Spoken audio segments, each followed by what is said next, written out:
ഷമീം. ആദ്യഘട്ട അവതരണം ഇവിടെ അവസാനിച്ചിരിക്കുകയാണ്. ഇനി രണ്ടാം ഘട്ടത്തിലേക്ക് രണ്ടു പേർക്കും 20 മിനിറ്റ് വീതമുള്ള രണ്ടാം ഘട്ടത്തിലേക്ക് കടക്കുകയാണ്. ആദ്യം ജബ്ബാർ മാഷ്. പ്രിയപ്പെട്ടവർ, എനിക്കെന്തായാലും ഞാൻ പറഞ്ഞു വന്ന കാര്യങ്ങൾ തുടരാം എന്ന് തന്നെയാണ് ഷമീമിൻ്റെ 1 മണിക്കൂർ അവതരണത്തിന് ശേഷം തോന്നുന്നത്. ഞാൻ ആദ്യം ആമുഖമായി പറഞ്ഞതുപോലെ തന്നെ അദ്ദേഹത്തിൻ്റേതായ ചില മേഖലയിൽ നിന്നുകൊണ്ട് ഈ വിഷയത്തെ അവതരിപ്പിക്കുകയാണ് ഉണ്ടായത്. ഞാൻ പറഞ്ഞ കാര്യങ്ങളെ സ്പർശിച്ചുകൊണ്ട് ആകെ 1-2 വാക്കുകളോ വാക്യങ്ങളോ മാത്രമേ അദ്ദേഹം ഇവിടെ പരാമർശിച്ചിട്ടുള്ളൂ. അദ്ദേഹം അവസാനം പറഞ്ഞു വെച്ച ഒരു വാചകത്തിൽ നിന്ന് ഞാൻ തുടരാം. മനുഷ്യർക്കിടയിൽ നീതിയും നന്മയും നിലനിർത്തുക എന്ന അടിസ്ഥാന ലക്ഷ്യം വെച്ചുകൊണ്ട് നീതിയുടെയും നന്മയുടെയും അടിസ്ഥാനത്തിലുള്ള ഒരു സമൂഹത്തെ സൃഷ്ടിക്കുക എന്ന ലക്ഷ്യം വെച്ചുകൊണ്ട് നാം എല്ലാം വായിക്കണം, എല്ലാം വ്യാഖ്യാനിക്കണം എന്നാണ് അദ്ദേഹം പറഞ്ഞു വെച്ചതിൻ്റെ ചുരുക്കം. അവിടെ ഒരു വലിയ പ്രശ്നം ബാക്കി നിൽക്കുന്നുണ്ട്. അവിടെ നീതിയും നന്മയും എന്ന് പറയുന്നത് അവിടെ ഉണ്ട്. അതെന്താണ് എന്നറിഞ്ഞെങ്കിലല്ലേ അതിൻ്റെ അടിസ്ഥാനമാക്കിയുള്ളൊരു സമൂഹം സൃഷ്ടിക്കാൻ നമുക്ക് എങ്ങനെ വ്യാഖ്യാനിക്കണമെന്ന് തീരുമാനിക്കാൻ പറ്റുള്ളൂ. അപ്പോൾ ഖുർആൻ നമ്മുടെ മുമ്പിലുണ്ട്. അതിനെ നമ്മൾ നീതിക്കും നന്മയ്ക്കും അനുസരിച്ച് വ്യാഖ്യാനിക്കണം എന്ന് പറഞ്ഞു കഴിഞ്ഞാൽ ഖുർആൻ എന്ന് പറയുന്നത് 0 ആണെന്നാണ് അതിൻ്റെ അർത്ഥം. നമ്മൾ വ്യാഖ്യാനിച്ച് നീതി ഉണ്ടാക്കിയിട്ട് വേണം ഖുർആനിൽ നീതി വരാനെങ്കിൽ ഖുർആനിൽ നീതിയില്ല എന്നാണ് അതിൻ്റെ അർത്ഥം. അതുതന്നെയാണ് അടിസ്ഥാനപരമായ പ്രശ്നവും. നമ്മൾ ഇന്ന് ഈ വ്യാഖ്യാനങ്ങളെല്ലാം നടത്തേണ്ടി വരുന്നത് നമ്മൾ ജീവിക്കുന്ന കാലഘട്ടത്തിൽ നമ്മളെല്ലാവരും സ്വാഭാവികമായും ആർജിച്ച ഒരു നീതിബോധമുണ്ട്. ആ നീതിബോധത്തിൻ്റെ അടിസ്ഥാനത്തിൽ ഇതിനകത്തേക്ക് നമ്മൾ ടോർച്ചടിച്ച് നോക്കുമ്പോൾ ആസ് ഇറ്റ് ഈസ് നമുക്ക് അതിനെ ഉൾക്കൊള്ളാൻ പ്രയാസമുണ്ട്. പിന്നെ 2 വഴിയാണ് പല വഴികളാണ് നമ്മുടെ മുമ്പിലുള്ളത്. ഒരു വഴി, ഞാൻ സ്വീകരിച്ച വഴി, ഇതിനെ തള്ളിക്കളഞ്ഞിട്ട് നമുക്ക് യുക്തിയുടെയും നീതിയുടെയും ഒക്കെ മാർഗം പുറത്തന്വേഷിക്കുക എന്നുള്ളതാണ്. രണ്ടാമത്തെ മാർഗം, പുറത്തുനിന്ന് നമ്മൾ അന്വേഷിച്ചിട്ട് കിട്ടിയ നീതിയെ ഇതിനകത്ത് കൊണ്ടുവന്ന് പെയിൻ്റ് അടിച്ച് തേക്കുക എന്നുള്ളതാണ്. ആ പണിയാണ് വളരെ ഭംഗിയായിട്ട് ഷമീമിനെ പോലുള്ള ആളുകൾ ചെയ്യുന്നത്. അവരുടെ ഉദ്ദേശ്യശുദ്ധിയെ 100% ഞാൻ സ്വാഗതം ചെയ്യും. ഇനി ഞാൻ ഈ പറഞ്ഞു വരുന്ന വിഷയം തുടർന്ന് പോകുന്നതിനിടക്ക് മറ്റു കാര്യങ്ങളിലേക്ക് കടക്കാം. ഖുർആനെ സമഗ്രമായിട്ട് കാണാതെ അവിടുന്നും ഇവിടുന്നും ചില സൂക്തങ്ങളെടുത്ത് വിമർശകർ വിമർശനം ഉന്നയിക്കുന്നു എന്നാണ് പൊതുവിൽ മതത്തിൻ്റെ ആളുകളെല്ലാം പറയാറുള്ള ഒരു ആരോപണം. ആ ആരോപണം ഏതാണ്ട് അതേപോലെ അദ്ദേഹവും ഇവിടെ ആവർത്തിക്കുകയുണ്ടായി. പക്ഷേ ഞങ്ങൾ ഖുർആനിൽ നിന്ന് വാക്യങ്ങളോ അല്ലെങ്കിൽ പൂർണ്ണതയുള്ള ഏതെങ്കിലും ഒരു ഖണ്ഡികയോ എടുത്ത് ഉദ്ധരിച്ചുകൊണ്ടാണ് ഖുർആൻ്റെ സംബന്ധിച്ച് അഭിപ്രായങ്ങൾ പറയാറെങ്കിൽ അദ്ദേഹം ഏതെങ്കിലും ഒരു വരിയിൽ നിന്ന് ഒരു പദം എടുത്തുകൊണ്ട് ആ പദത്തിന് മെറ്റാഫോറിക്കലായിട്ട് ഇങ്ങനെ അർത്ഥം കൊടുക്കാം എന്ന് പറഞ്ഞുകൊണ്ട് പിന്നെ അദ്ദേഹത്തിൻ്റെതായ നീതി അതിനകത്ത് കൊണ്ടുവന്ന് ഒട്ടിക്കുകയാണ് ചെയ്തത്. അദ്ദേഹം തന്നെ പറഞ്ഞു, വേണമെങ്കിൽ ഖുർആൻ വ്യാഖ്യാനിച്ചുകൊണ്ട് ദൈവത്തിനെ ഇല്ലാതാക്കാം. 5 മിനിറ്റ് കൊണ്ട് എനിക്കും പറ്റുമത്. ഖുർആൻ വ്യാഖ്യാനിച്ചുകൊണ്ട് ദൈവത്തിനെ ഞാൻ പുകയാക്കി തരാം, ബാക്കിയുള്ളതൊക്കെ പുകയാക്കുന്നത് പോലെ. ഒരു പ്രയാസമില്ല. ഖുർആനിൽ ഒരുപാട് ഇറക്കി തരിക എന്ന് പറയുന്നുണ്ട്. എന്തൊക്കെ ഇറക്കി തന്നിട്ടുള്ളത്? മഴ ഇറക്കി തരുന്നു, പിന്നെ മന്നായും സൽവായും ഇറക്കി തരുന്നു, ഇരുമ്പ് ഇറക്കി തരുന്നു, തേനീച്ചക്കും വെട്ടുകാലിക്കും ഒക്കെ ഞാൻ വഹി ഇറക്കി കൊടുക്കുന്നു, മുഹമ്മദ് നബിക്കും ഞാൻ വഹി ഇറക്കി തരുന്നു, അള്ളാഹു ഇറക്കി തരുന്നു എന്ന് പറയുന്നുണ്ട്. ഈ ഇറക്കിത്തരലെല്ലാം നമ്മളൊന്ന് ശാസ്ത്രീയമായിട്ടൊന്ന് പരിശോധിച്ച് നോക്ക്.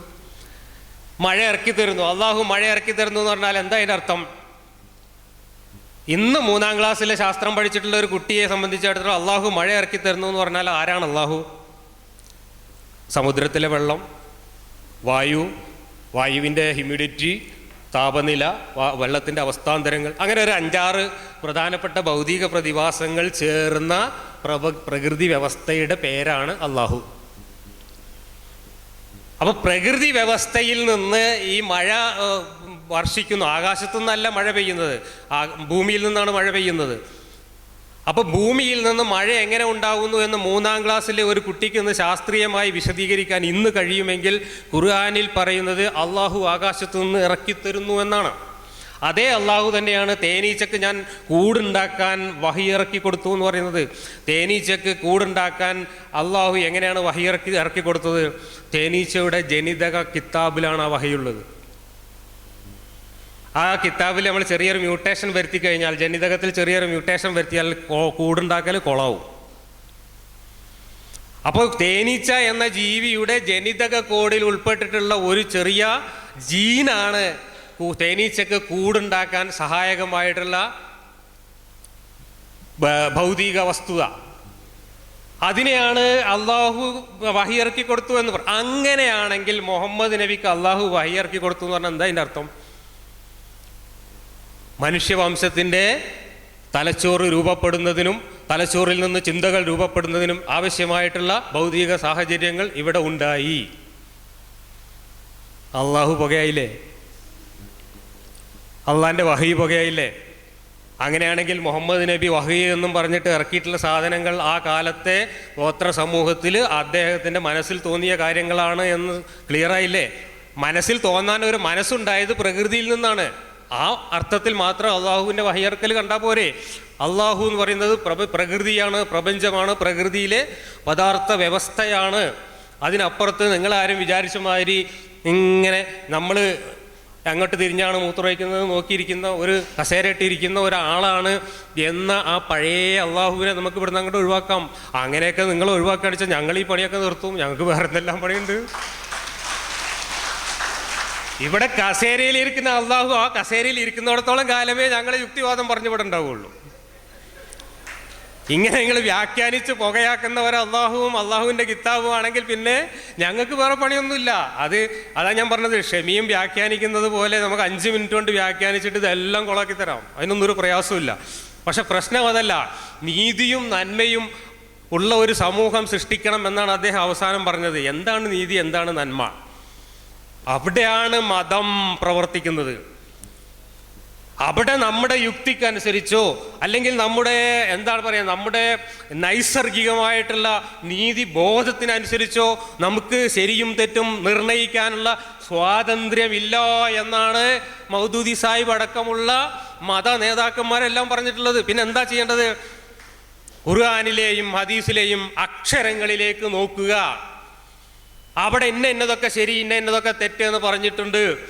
അത് നമുക്ക് തെറ്റാണെന്ന് തോന്നിയാലും, അതാണ് മൗദൂദി നേരത്തെ ജനാധിപത്യത്തെക്കുറിച്ച് പറഞ്ഞ ആ ഖണ്ഡികയിലൊക്കെ പറഞ്ഞിട്ടുള്ളത്. ഇപ്പോഴുള്ള കാലത്ത് ആളുകൾ ജനാധിപത്യം ഒന്ന് കേൾക്കുമ്പോൾക്ക് ആയിക്ക് ബേജാറായി, നമ്മൾ ഇസ്ലാമിലും അത് ഉണ്ട് എന്ന് പറയാൻ തുടങ്ങിയിരിക്കുന്നു. നിങ്ങൾ ആ ജാതി പണിക്ക് പോകണ്ട എന്നാണ് മൗദൂദി പറയുന്നത്.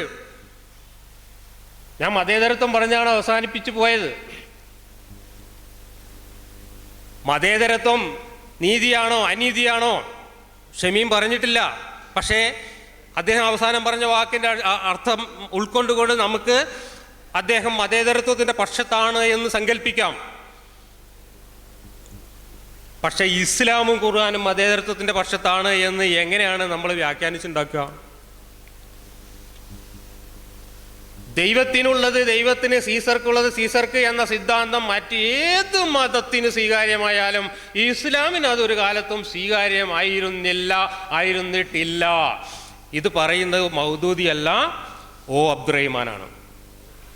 മൗദൂദിയിൽ നിന്ന് ഓ അബ്ദുറഹിമാനിലേക്കും ഓ അബ്ദുറഹിമാനിൽ നിന്ന് ഷമീമിലേക്കും കുറച്ച് ദൂരം ഉണ്ട്. പക്ഷെ തൊട്ട് പുറകിൽ അബ്ദുറഹിമാൻ സാഹിബ് ഉണ്ട്.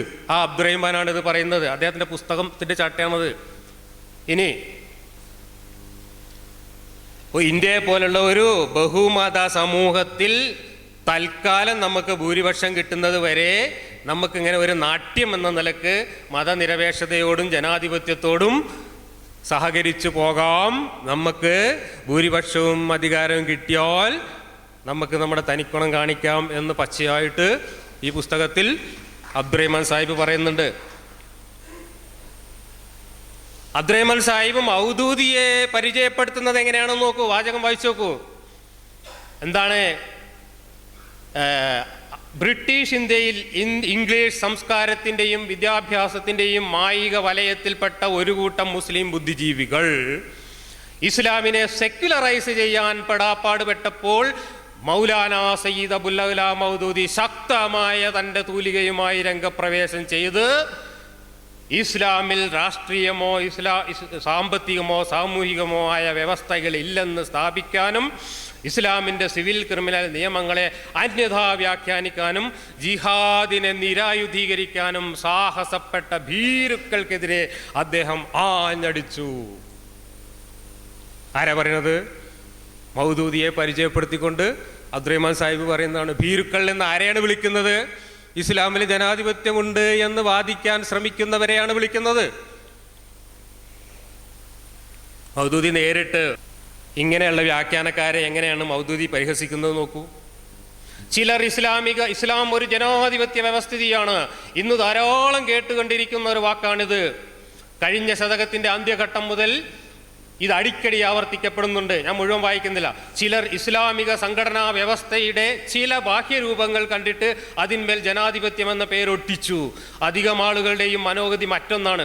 ലോകത്ത് വിശിഷ്യ തങ്ങളുടെ ഭരണാധികാരികളിൽ പൊതുവെ അംഗീകാരം സിദ്ധിച്ച ഏതൊന്നും ഇസ്ലാമിൽ ഉണ്ടെന്ന് വല്ല പ്രകാരത്തിലും സമർത്ഥിക്കുക എന്നതാണ് അവരുടെ പക്ഷത്തിൽ ഏറ്റവും വലിയ മതസേവനം. ആരെക്കുറിച്ചാണ് പറയുന്നത്? മൗദൂദിയാണ് പറയുന്നത്. ഇന്നിപ്പോൾ ജിഹാദി ഇസ്ലാമാണ് ഇന്ന് ലോകത്ത് ഇസ്ലാമോ ഫോബിയ വീണ്ടും പരത്തിക്കൊണ്ടിരിക്കുന്നത്. ഈ ജിഹാദി ഇസ്ലാമിന് ഇന്ത്യ ഉപഭൂഖണ്ഡത്തിൽ അടിത്തറ പാകിയ ആളാണ് മൗദൂദി. അദ്ദേഹം ഖുർആൻ വ്യാഖ്യാനിച്ച രീതി ഇതാണ്. ഷമീം സാഹിബ് വ്യാഖ്യാനിച്ച രീതിയിൽ നിന്ന് എത്രയോ വ്യത്യസ്തമായിട്ടാണ് മൗദൂദി ഖുർആൻ വ്യാഖ്യാനിച്ചത്. മൗദൂദി ജനാധിപത്യത്തിലേക്കും മതേതരത്വത്തിലേക്കും പുരോഗമന ആശയങ്ങളിലേക്കും ശരിയായ നീതിയിലേക്കും ഒക്കെ ഇതിനെ വ്യാഖ്യാനിച്ച് കൊണ്ടുപോകാൻ ശ്രമിച്ചവരെ ഭീരുക്കളെന്നും പിഴച്ചവരെന്നും അവരെയാണ് അദ്ദേഹം അതിശക്തമായി വിമർശിക്കുന്നത്. ഇവിടെ നോക്കൂ, ഖുർആന്റെ ഒരു വാചകം ഇതാണ്: വഖാതിലൂഹും ഹത്താ ലാ തകൂന ഫിത്നതൻ വയകൂന ദീനു കുല്ലുഹു ലില്ലാഹി എന്ന് പറയുന്ന വാക്യം. ഫിത്ന അവസാനിക്കുകയും ദീൻ പൂർണ്ണമായും അള്ളാഹുവിൻ്റെതാവുകയും ചെയ്യുന്നത് വരെ യുദ്ധം ചെയ്യുക എന്ന 8-ാം അധ്യായം 39-ാമത്തെ വാക്യത്തെ എല്ലാ മുഫസ്സിറുകളും സാമ്പ്രദായിക മുഫസ്സിറുകളെല്ലാം ഇവിടെ ഫിത്ന എന്നതിന് വ്യാഖ്യാനം കൊടുത്തത് ശിർക്കും കുഫറും എന്നാണെങ്കിൽ മൗദൂദി സാഹിബ് അതിന് വ്യാഖ്യാനിച്ചത് ഇസ്ലാമികേതര ഭരണകൂടങ്ങൾ എന്നാണ്. ഇസ്ലാമിക ഭരണവും ഇസ്ലാമിക രാഷ്ട്രവും ഇല്ലാത്ത അവസ്ഥ എവിടെയൊക്കെ നിലനിൽക്കുന്നുണ്ടോ അതെല്ലാം ഫിത്നയാണ്. അതിനെല്ലാം അവസാനിപ്പിച്ച് ലോകം മുഴുവനും ഇസ്ലാമിക ഭരണത്തിന് കീഴിൽ കൊണ്ടുവരുന്നത് വരെ ഒരു മുസൽമാൻ്റെ ഏറ്റവും പരമപ്രധാനമായ കടമ വാളെടുത്ത് ജിഹാദ് നടത്തലാണ് എന്ന സിദ്ധാന്തം ഖുർആൻ വ്യാഖ്യാനിച്ചുകൊണ്ട് അവതരിപ്പിച്ച ആളാണ് മൗദൂദി. അദ്ദേഹത്തിൻ്റെ വ്യാഖ്യാനം തഫ്ഹീമുൽ ഖുർആനിൽ നിന്ന് തന്നെ ഞാൻ കോപ്പി പേസ്റ്റ് ചെയ്ത് വെച്ചതാണ് അവിടെ കാണുന്നത്. ഇന്നിപ്പോൾ സലഫി മുസ്ലിങ്ങളും സലഫി ഇസ്ലാമിൻ്റെ വക്താക്കളും പിന്നെ നമ്മുടെ മറ്റു സാമ്പ്രദായിക വക്താക്കളും ജിഹാദി ഇസ്ലാമിൻ്റെ വക്താക്കളും ഒക്കെ ഞാൻ നേരത്തെ പറഞ്ഞ സമന്വയത്തിൻ്റെ സംസ്കാരത്തെ നശിപ്പിച്ചുകൊണ്ട് പ്യൂരിറ്റി ഇസ്ലാം നടപ്പിലാക്കുന്നതിന് വേണ്ടിയുള്ള തീവ്ര ശ്രമമാണ് നമ്മുടെ ഇന്ത്യയിലും കേരളത്തിലൊക്കെ നടത്തിക്കൊണ്ടിരിക്കുന്നത്. ഇവിടെ നോക്കൂ, നിഷ്കളങ്കവും സ്വാഭാവികവുമായി മനുഷ്യർക്കിടയിൽ ജന്മസിദ്ധമായി ഉണ്ടാകുന്ന നന്മ. എനിക്ക് ഈ ചിത്രം വളരെ ഹൃദ്യമായ ഒരു ചിത്രമാണ്. ഹജ്ജ് കഴിഞ്ഞ് കരിപ്പൂരിൽ വന്നിറങ്ങിയ ഒരു ഉമ്മ, യഥാർത്ഥ ഹജ്ജുമ്മ കൊടുക്കുന്ന ചിത്രം. ഇത് മനോരമയിൽ വന്നൊരു ചിത്രമാണ്, ഞാൻ അന്ന് എടുത്തു വെച്ചത്. ഇത് നിഷ്കളങ്കമായിട്ടുള്ള മനുഷ്യ സ്നേഹത്തിൻ്റെ ഒരു പ്രതീകമായിട്ടാണ് ഈ ചിത്രത്തെ ഞാൻ കാണുന്നത്. പക്ഷെ ഈ നിഷ്കളങ്കത പോലും കളങ്കമാണ് എന്നും ശിർക്കാണ് എന്നും വ്യാഖ്യാനിക്കുന്ന പണ്ഡിതന്മാരുടെ ക്ലിപ്പിങ്സ് നമ്മളൊക്കെ ഇങ്ങനെ കണ്ടുകൊണ്ടിരിക്കുക സോഷ്യൽ മീഡിയയിൽ. അദ്ദേഹം എന്താ പറയുന്നത്? ഒരു ക്ഷേത്രത്തിൻ്റെ ഉത്സവത്തിന് സംഭാവന ചോദിച്ച് വരുന്നവർക്ക് സംഭാവന കൊടുക്കുന്നത് വേശ്യാലയത്തിനോ മദ്യഷാപ്പിനോ സംഭാവന കൊടുക്കുന്നത് പോലെ ഹറാമാണ്, അതിനേക്കാൾ വലിയ പാപമാണ് എന്നാണ്. കാരണം കള്ളു കുടിക്കുന്നതിനേക്കാളും വേശ്യാവൃത്തിയേക്കാളും വലിയ പാപമാണ് ശിർക്ക്.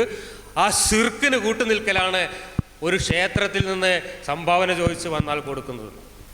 ഇത് വേറെ ഒരു സലഫി ഇസ്ലാമിൻ്റെ ആളുടെ എഴുതിയ പുസ്തകമാണ്. ജമായത്തുകാരെ കുറ്റം പറയാൻ വേണ്ടി എഴുതിയ പുസ്തകമാണ്. ഈ പുസ്തകത്തിൽ ഞാൻ ഒരു ഉദ്ധരണി ഞാൻ മുമ്പും പല സ്ഥലത്തും ചൂണ്ടിക്കാണിച്ചിട്ടുള്ള. അതിലെന്താ പറയുന്നതെന്നറിയോ? അതിൽ അജ്മീറിലേക്ക്, നേരത്തെ പറഞ്ഞ അജ്മീറിലേക്കും അമ്പറത്തേക്കും പോകുന്ന ആൾക്കാർ ശിർക്ക് ചെയ്യാൻ പോവാണ് എന്ന് സ്ഥാപിക്കാൻ വേണ്ടി അദ്ദേഹം ഉപയോഗിക്കുന്ന ഭാഷ നോക്കൂ. ഗുരുവായൂരിലേക്കും ശബരിമലയിലേക്കും അജ്മീറിലേക്കും പെരുമ്പടപ്പിലേക്കും തീർത്ഥാടനം നടത്തുന്നവർ അവിടങ്ങളിലെ ബിംബങ്ങളിലും ഖബറുകളിലും അസാധാരണമായ ശക്തിവിശേഷം ദർശിക്കുന്നു. തന്മൂലം അവരുടെ യാത്ര ഇസ്ലാമിക ദൃഷ്ട്യാ ഏറ്റവും ഗുരുതരമായ പാപമാണ്. അതിൽ അജ്മീറും പെരുമ്പടപ്പും പറഞ്ഞാൽ പോരെ, എന്തിനാ ഗുരുവായൂരും ശബരിമലയും ഇവർ പറയുന്നത്? അത് രണ്ടും രണ്ട് ഡയമെൻഷനാണ്. നിങ്ങൾ ആലോചിക്കണം. ഗുരുവായൂരിലേക്കും ശബരിമലയിലേക്കും പോകുന്നവർ മഹാപാപമാണ് ചെയ്യുന്നത് എന്ന് ഈ ഇന്ത്യ രാജ്യത്ത് മലയാളക്കരയിൽ മൈക്ക് വെച്ച് വിളിച്ചു പോകുന്നതും പച്ച മലയാളത്തിൽ അച്ചടിച്ച് വിചാരണം ചെയ്യുന്നതും എത്ര വലിയ മര്യാദകേടാണ്. ഒരു ന്യൂനപക്ഷ സമൂഹം എടുത്ത മഹാഭൂരിപക്ഷം വരുന്ന ജനസമൂഹത്തെ അങ്ങേ അവഹേളിക്കലല്ലേ അത്? ഇതല്ലേ വർഗീയത എന്ന് പറയുന്നത്? ഇത്തരം വർഗീയത പ്രചരിപ്പിക്കുന്ന ആളുകൾ. വേറൊരുത്തൻ, ഇദ്ദേഹം ഡോക്ടറാണെന്ന് പറയുന്നത്, MBBS ഡോക്ടറാണെന്ന് പറയുന്നത്. ഇദ്ദേഹം എന്തൊക്കെയാ പറയുന്നത്? ഇദ്ദേഹത്തിൻ്റെ ഏറ്റവും അവസാനം വന്ന ക്ലിപ്പിങ്ങിൽ പറയുന്നതാണ് ആ മുകളിൽ എഴുതിയിരിക്കുന്നത്. 20 കൊല്ലം വരെ റൂമിൽ താമസിച്ചിട്ടും ഒരു മുസ്ലിം ഇസ്ലാം സ്വീകരിച്ചില്ല എങ്കിൽ ആ മുസ്ലിങ്ങളെ പിന്നെ ഒന്നിനും കൊള്ളൂല എന്നാണ് പറഞ്ഞത്. 20 കൊല്ലം ഗൾഫിൽ ഒരു മുസ്ലിങ്ങൾ താമസിക്കുന്ന ഒരു റൂമിൽ ഒരു അമുസ്ലിം ഒരുമിച്ച് താമസിച്ചു, അവർ പരസ്പരം പലതും പങ്കുവെച്ചു എന്നൊക്കെ പറഞ്ഞുള്ള എന്തോ ഒരു ചോദ്യത്തിന് ഉത്തരം പറയുന്ന കൂടെ ഞാൻ അതൊന്നുമല്ല, നിങ്ങൾ പറയുന്നതോ അല്ല അതിൽ പ്രധാനമായിട്ട് കാണുന്നത്. 20 കൊല്ലങ്ങളെ കൂടെ താമസിച്ചിട്ടും അയാൾ ഇസ്ലാം ആയില്ലെങ്കിൽ പിന്നെ നിങ്ങളൊന്നിനാ കൊള്ളുകയാണ് ചോദിക്കുന്നത്. മറ്റേത് പറയുന്നത് എന്താണ്? മുസ്ലിം സ്ത്രീകൾ ഗൈനക്കോളജിസ്റ്റുകളെ അടുത്ത് പോകുമ്പോൾ മുസ്ലിം വനിതാ ഡോക്ടറെ ഒന്നാമത്തെ പ്രിഫറൻസ്, 2 കാഫർ വനിതാ ഡോക്ടർ, 3 മുസ്ലിം ജെൻസ് ഡോക്ടർ, 4ാമത്തെ ഓപ്ഷൻ ഇല്ല, കാഫറായ പുരുഷൻ ഡോക്ടറെ അടുത്ത് പോകാനേ പാടില്ല. ഇതൊക്കെയാണ് വിളിച്ചു പറയുന്നത്. ഇതാണ് ജനാധിപത്യം. അത് ഏതെങ്കിലും മതരാജ്യത്ത് നമുക്കിപ്പോൾ ഇവിടെ മെറ്റഫർ എന്നൊക്കെ പറഞ്ഞിട്ട് ഇങ്ങനെയൊക്കെ വ്യാഖ്യാനിക്കാം. ഈ വ്യാഖ്യാനം കൊണ്ട് സൗദി അറേബ്യയിൽ പോയാൽ എന്താവും കഥ? ഷമീമിൻ്റെ ഗതി എൻ്റെ ഗതിയൊക്കെ ഒരുപോലെ തന്നെ ആവും.